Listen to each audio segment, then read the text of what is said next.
Good morning students. Lecture 6 on exponent and power. जैसा कि आपको पता है कि हम एनटीएससी के क्वेश्चंस कवर कर रहे हैं। 5 वीडियोस ऑलरेडी इसकी अपलोड हो चुकी हैं एनटीएससी क्वेश्चंस की। हमने जो वर्कशीट सेंड की थी, ठीक है, जिसके में 75 क्वेश्चंस हैं टोटल और 40 के आसपास मैंने क्वेश्चंस रिवाइज करा दिए हैं। आज लास्ट वीडियो है इसके ऊपर, फिर कल से रैशनल नंबर के ऊपर करेंगे। एक्सपोनेंट एंड पावर की जो वीडियोस हैं, जो रेफरेंस बुक में क्वेश्चंस है, उसकी अलग से वीडियो है एनटीएससी की, आपको पता है अलग से वीडियो बन रही है। और रैशनल की ऑलरेडी मैंने रेफरेंस बुक के सारे क्वेश्चंस की वीडियो ले ली है और अब मैं कल से फिर उसके एनटीएससी के स्टार्ट करूंगा, ठीक है। तो एक्सपोनेंट एंड पावर के आज 4-5 क्वेश्चंस देख लेते हैं जो अच्छे क्वेश्चंस हैं। क्वेश्चन नंबर 1 देखते हैं आज का। इफ 2ab स्क्वायर 5 रूट के ऊपर है, ठीक है, 3ab cube is equal to k, then find k। देखिए क्वेश्चन को मैं आपको समझा देता हूँ। क्वेश्चन है 2ab स्क्वायर और पावर है 1/5 बोलते हैं। जब भी रूट के ऊपर, जैसे रूट के ऊपर 3 लिख दिया मैंने तो ये 1/3 हो गया। रूट के ऊपर मैंने 7 लिख दिया तो 1/7 हो जाता है। ऐसे रूट के ऊपर मैंने 5 लिख दिया तो क्या हो जाता है, 1/5 हो जाता है। यहां से आपको k की वैल्यू निकालनी है, ठीक है। देखिए सिंपल सी बात है, इतनी हमने प्रैक्टिस कर ली है, आपको इतना तो समझ आ गया होगा k की वैल्यू निकलेगी कैसे। पहले इसको स्टैंडर्ड फॉर्म में लिखते हैं। 2ab स्क्वायर इंटू, यहाँ बीच में कोई भी साइन नहीं है तो मल्टीप्लाई मानेंगे, 3ab क्यूब, उस पूरे की पावर कितनी 1/5 इज इक्वल टू k की पावर कितनी 1/5। यहां तक समझ आ गया, ठीक है। रूट के ऊपर जो भी होता है वो मैंने बोला आपको 1/5 की पावर में जाता है, ठीक है।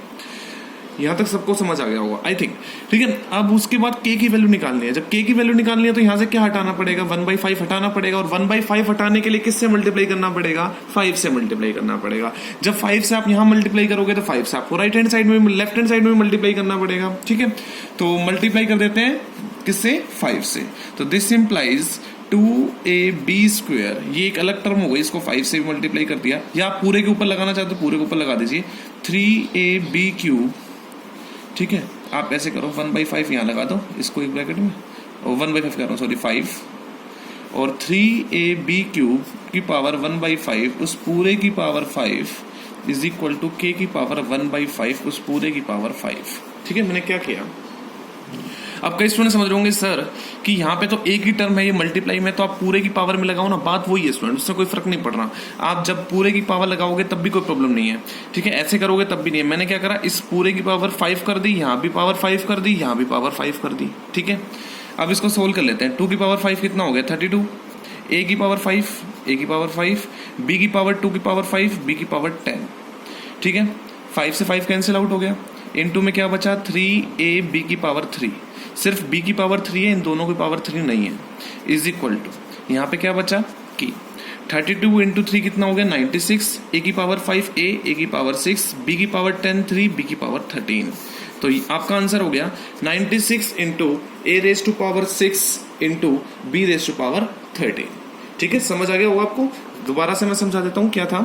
आपको यहाँ पे k की पावर 1/5 दी हुई है, k की वैल्यू निकालनी है। 1/5 को हटाने के लिए आपने 5 से मल्टीप्लाई किया, इस पूरे टर्म को भी इसको भी, और 5 से 5 कैंसिल आउट हो गया। यहाँ पे 2 की पावर 5 कर दी, a की पावर 5 कर दी, b की पावर 2 की पावर 5 कर दी, b की पावर 10 हो गई।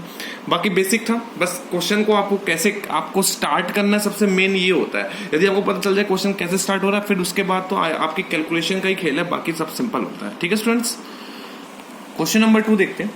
If 2 raise to power x is equal to 4 raise to power y is equal to a raise to power z, आपको निकालना, और आपको गिवन है 1/2x plus 1/4y plus 1/6z is equal to 24/7, ठीक है। आपको यहां से z की वैल्यू निकालनी है, राइट।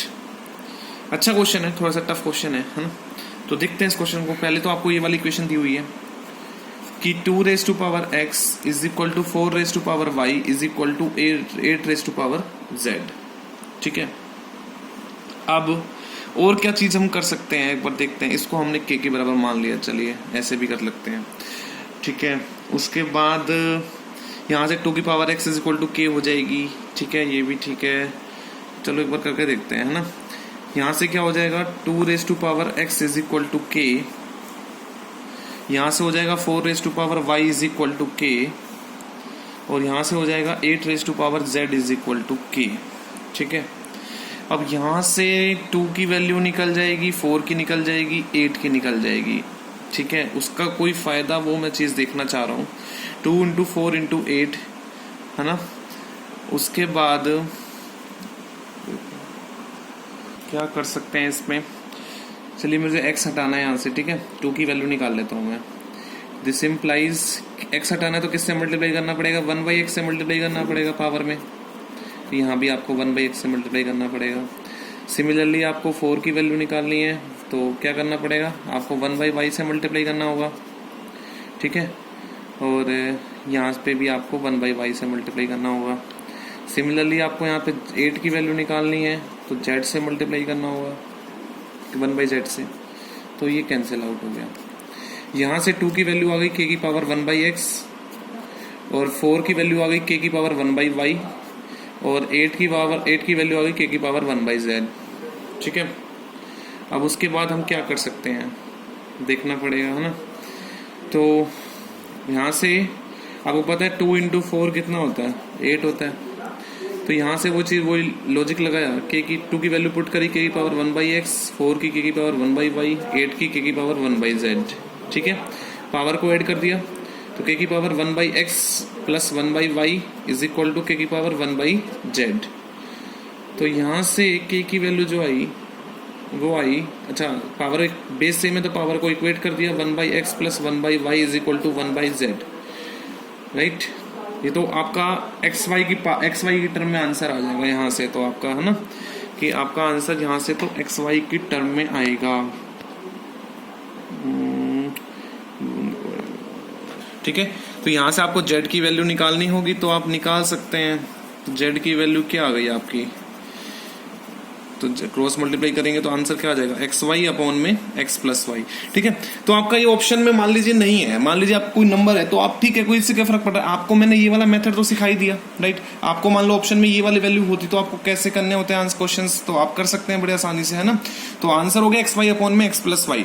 लेकिन अब आपका मन में आ रहा होगा सर इसका यूज किया ही नहीं और ऑप्शन में आंसर तो मैच कर नहीं रहा। ठीक है, तो आपको अब देखो z की वैल्यू पूछी थी, आपने आंसर निकाल दिया। यदि क्वेश्चन एग्जाम में क्वेश्चन आता यही वाला और आपके पास ऑप्शंस ना होते तो आपका ये वाला मेथड बिल्कुल ठीक है। लेकिन आपको ऑप्शंस आपको आपको मतलब मैच कराने हैं और आपको निकालना ही है, तब कैसे करेंगे वो देखते हैं। ठीक है,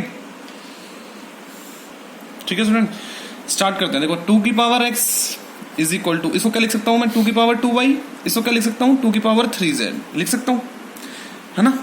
तो अब यहां से इसका मतलब बेस, तीनों का बेस इक्वल है तो मैं लिख सकता हूं x की वैल्यू 2y के बराबर और इसकी वैल्यू 3z के बराबर। एम आई राइट? ठीक है, आपको आंसर किस में निकालना है, z का निकालना है, तो बस यहां पुट कर दो आप। तो दिस इंप्लाइज 1/2, x की वैल्यू क्या पुट कर सकता हूं z की टर्म में, x किसके इक्वल है 3z के, तो यहां पे 3z पुट कर दिया, प्लस 1/4 का 4, y की जगह मैं क्या लिख सकता हूं बताइए, y की जगह मैं लिख सकता हूं जब 2y मेरा 3z के इक्वल है तो 4y किसके इक्वल होगा 6z के। Am I right or not? जब मेरा 2y 3z के बराबर है, मैं आपसे पूछूं 4y किसके इक्वल होगा, जब 2y 3z के इक्वल है तो 4y 6z के इक्वल होगा।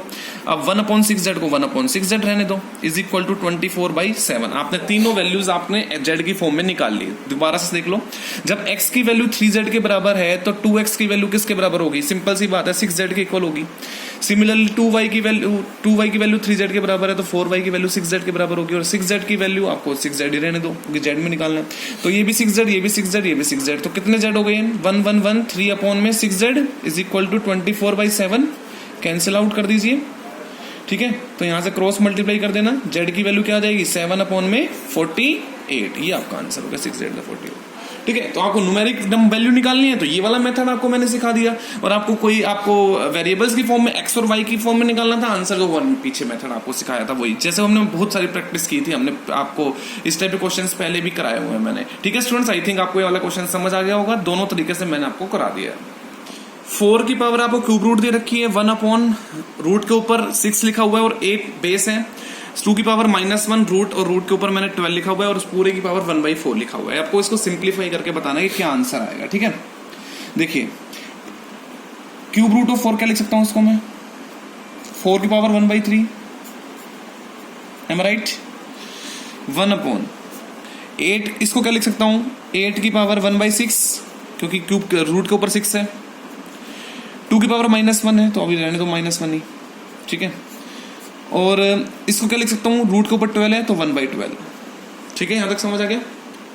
नाउ अब क्या करेंगे?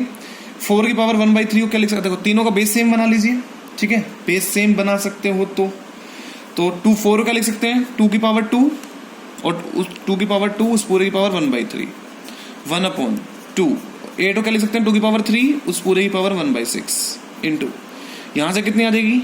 2 की पावर -1/12, -1 इंटू 1 1, तीनों का बेस सेम हो गया, 2 2 2। अब इसको सिंप्लीफाई कर लो। 2 की पावर 2 इंटू 1 कितना हो जाएगा? 2 की पावर 2/3। ये कितनी हो जाएगी? 2 की पावर 3/6, 3 इंटू 1 3, 3/6, 3/6 को सोल्व करेंगे तो कितनी आ जाएगी? 2 की पावर 1/2। 2 की पावर 1/2 को ऊपर ले जाओगे तो कैसा हो जाएगा? 2 की पावर -1/2। क्लियर है? और 2 की पावर माइनस कितना दे रखा है यहाँ पे? 1/12, ठीक है। समझ आ गया स्टूडेंट्स? अब तीनों को बेस मल्टीप्लाई, तीनों तो बेस सेम है, और पावर और मल्टीप्लाई में तो पावर ऐड कर दो। 2/3 -1/2 -1/12, ठीक है, 2। अब इनका एलसीएम ले लो, 3 2 12 का एलसीएम कितना हो गया स्टूडेंट्स? 24, 8 2 16, 12 2। तो आंसर क्या आया स्टूडेंट्स?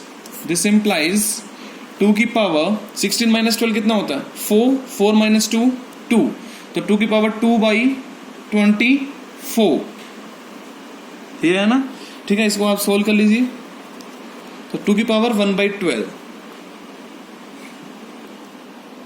ठीक है। कहीं गलती तो नहीं की? अब चेक कर लेते हैं, ठीक है। कहीं गलती तो नहीं की? 2 की पावर 1/12 आ गए, ठीक है। ये सारा सिंप्लीफाई हो गया, यहां से लेके यहां तक सिंप्लीफाई हो चुका है, ठीक है। अब उस पूरे की पावर कितनी थी? 1/4, तो पूरे की पावर 1/4 लगा दो, तो 1/12 इंटू 1/4 आंसर कितना हो गया? 2 की पावर 1/48, राइट। और इस 2 की पावर 1/48 को क्या लिख सकता हूं? 2 उस पूरे के ऊपर रूट, और रूट के ऊपर क्या? 48, ये आपका आंसर हो गया, ठीक है। यदि आपको यहां पे लगाना है तो आप लगा सकते हो, ठीक है। 1/4 ये मैंने आपको ब्रैकेट के अंदर का था, वो मैंने सारा सोल्व करके बता दिया, ठीक है। यहां पे भी लगा देना, ठीक है। तो आपको समझ आ गया होगा आई थिंक। क्या है, दोबारा से देख लो। इसको 4 की पावर 1/3 लिखा, 8 की पावर 1/6, 2 की पावर -1, उस पूरे की पावर 1/12, बेस सेम बना दिया। यहां तक समझ आ गया होगा।